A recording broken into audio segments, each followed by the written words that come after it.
강도 높은 거리두기 방역으로 유례 없이 차분한 성탄절이 됐습니다. 성탄 예배와 미사도 비대면으로 진행됐습니다. 코로나19 환자 발생은 계속됐습니다. 자발적으로 신속 항원 검사를 받고 확진을 받는 사례도 나왔습니다. 코로나19 확진자의 소속 직장 대표자가 경찰에 고발됐습니다. 유사 증상에도 격리 등의 조치를 하지 않았습니다. 여러분 안녕하십니까? 계속해서 충북 지역 뉴스입니다. 코로나19 확산의 강도 높은 거리두기 방역이 이루어지면서 올해 성탄절은 유례없이 차분한 하루였습니다. 성탄 예배와 미사도 비대면으로 치러졌는데요. 너나 할 것 없이 모두 인내하는 상황에서도 충북의 누적 확진 환자는 1,000명에 육박하고 있습니다. 조미애 기자입니다. 해마다 성탄절이면 늘 붐볐던 도심 거리가 한산합니다. 캐롤 음악도 듣기 어렵고 상점이며 거리며 이렇다 할 크리스마스 장식도 눈에 띄지 않습니다. 근데 아무래도 코로나다 보니까 주변에 사람들도 별로 없고 예전 같은 크리스마스 느낌은 별로 확실히 안 나는 것 같지만 그래도 바람을 쐬고 싶어가지고 날이 날이니만큼 추위도 무릅쓰고 거리로 나온 상인. 오가는 사람이 예년에 비해 3분의 1도 안 돼 다 팔 수나 있을지 막막합니다. 장사도 안 돼. 생물이 돼서 나눠 버리잖아요. 언제든지 팔아야 돼. 아무리 추워도. 어떻게 해야 돼. 큰일 났어. 교회와 성당에서 가장 큰 행사 중의 하나인 성탄절. 그러나 올해 예배와 미사는 모두 비대면으로만 진행됐고 인원도 19명까지만 입장할 수 있었습니다. 사전에 계획했던 행사도 취소했습니다. 떡값, 옷값 다 저희들이 대신 배상해드렸습니다. 사회적 책임을 다하기 위해서 찬양팀 안 쓰고 오늘 장로님들이 찬양들을 씁니다.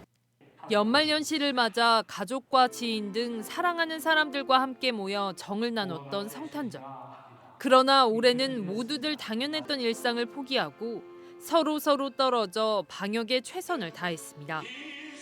이런 절박함 속에서도 충북도 내 코로나19 확산세는 꺾이지 않았습니다. 음성에서는 감기 증상을 보였던 주민 2명이 혹시나 하고 받았던 신속항원 검사에서 양성 판정을 받고 PCR 검사를 실시한 결과 확진 판정이 나왔습니다. 청주 참사랑 요양원과 음성 소망병원, 괴산 성모병원, 진천 도움병원 관련 확진도 꾸준히 잇따르고 있습니다. 또 청주에선 아직 발생 경로를 알 수 없는 확진 환자들이 잇따라 발생했고 충주에서도 감염 경로가 불분명한 충북 836번 환자에서 비롯된 연쇄 감염 사례가 이어졌습니다. 유례 없는 차분함 속에 보낸 성탄절. 도민들은 하루빨리 코로나19가 종식돼 일상으로 복귀하길, 크리스마스의 기적을 기원했습니다. MBC 뉴스 조미입니다. 제천시가 코로나19 확진자의 소속 직장 대표자를 감염병의 예방 및 관리에 관한 법률 위반 혐의로 경찰에 고발했습니다.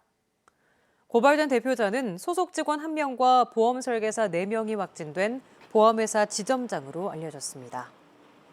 제천시는 소속 직원이 근무 중 감염병 유사 증상이 발현했음에도 격리 등 조처를 하지 않았고 법률상의 감염병 신고 의무를 소홀히 했다고 고발 이유를 밝혔습니다. 제천에서는 이 보험사와 관련해 12명의 확진자가 발생했습니다.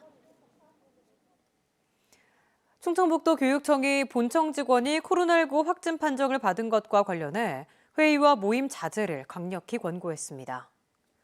충청북도 교육청은 2021년 1월 1일자로 인사 발령이 이루어지지만 당장 꼭 필요하지 않는 회의 등은 연기하고 환영회 등도 취소, 연기하라고 지시했습니다.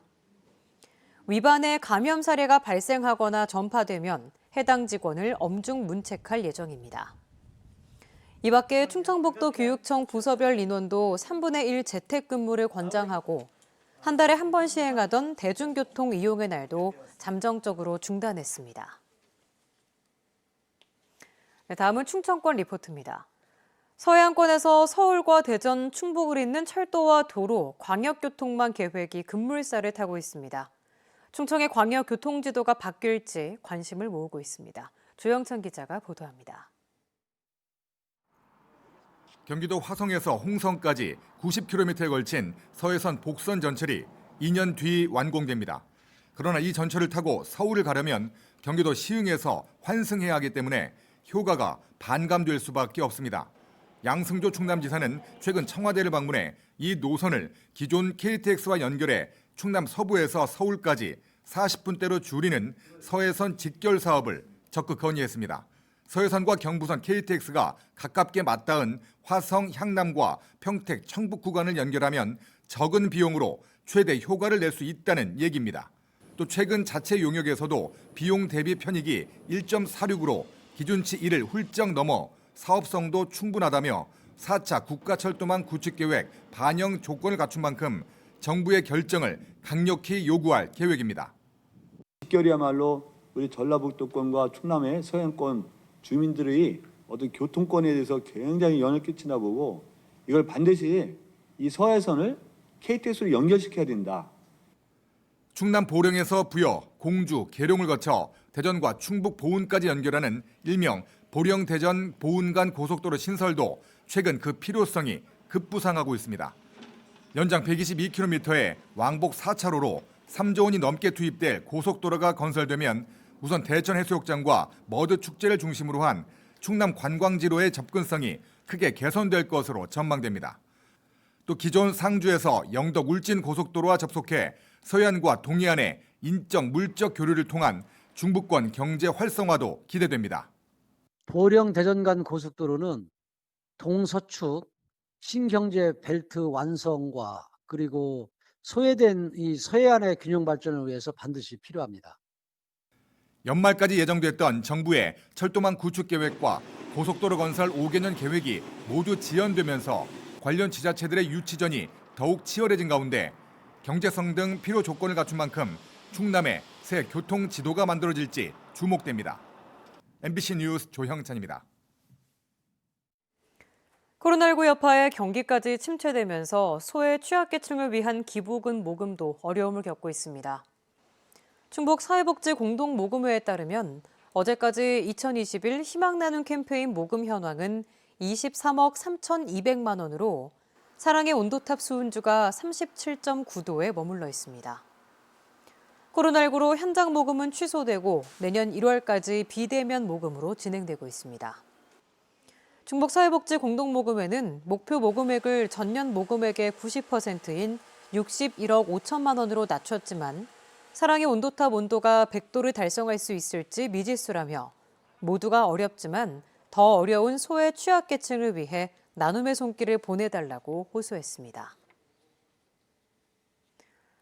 코로나19의 경기 침체까지 겹치면서 충북의 고용시장이 위축되고 있습니다.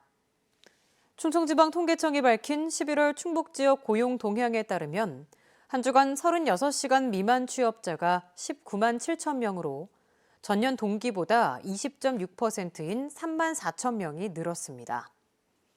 반면 36시간 이상 취업자는 69만 4천 명으로 3.8%인 2만 7천 명이 감소했습니다. 일용 근로자와 임시 근로자 또한 전년 대비 14.2%, 1.9%씩 증가해 불안전 취업이 늘었습니다. 충북 지역 뉴스였습니다. 고맙습니다.